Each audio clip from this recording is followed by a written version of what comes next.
semuanya, selamat pagi. Kalau kata pepatah, tak kenal maka tak sayang. Maka dari itu, perkenalkan nama saya Nurfadila Rizky.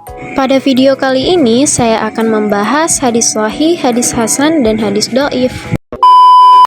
Apa sih pengertian dari hadis sahih, hadis dhaif, dan hadis hasan?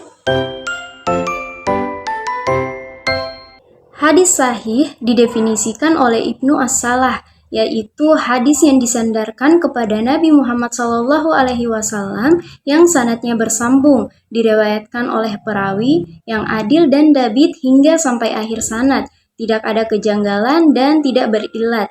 Nah, kata sahih menurut bahasa dari kata sahha, yasihu, suhan, wasihatan, wasahahan, yang menurut bahasa berarti sehat, yang selamat, yang benar, dan yang sah.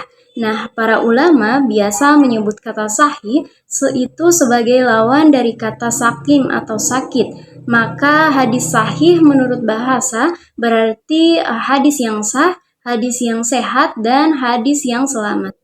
Adapun syarat-syarat dari hadis sahih.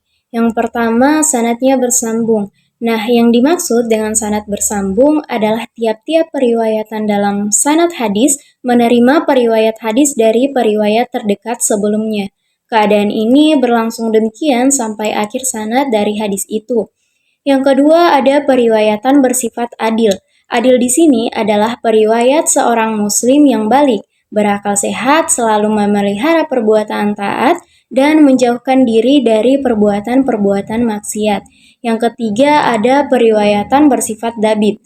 Dabit adalah orang yang kuat hafalannya tentang apa yang telah didengarnya dan mampu menyampaikan hafalannya kapan saja yang ia kehendakinya. Yang keempat, ada tidak janggal atau syadz adalah hadis yang tidak bertentangan dengan hadis yang lain, sudah diketahui tinggi kualitas kesahihannya. Dan yang kelima, dapat dilihat dari ilat atau cacat adalah hadis yang tidak memiliki cacat yang disebabkan adanya hal-hal yang tidak baik yang kelihatannya samar-samar. Kedua, hadis hasan. Imam Tirmidzi mengartikan hadis hasan adalah tiap-tiap hadis yang pada sanadnya tidak terdapat perawi yang tertuduh dusta atau pada matanya.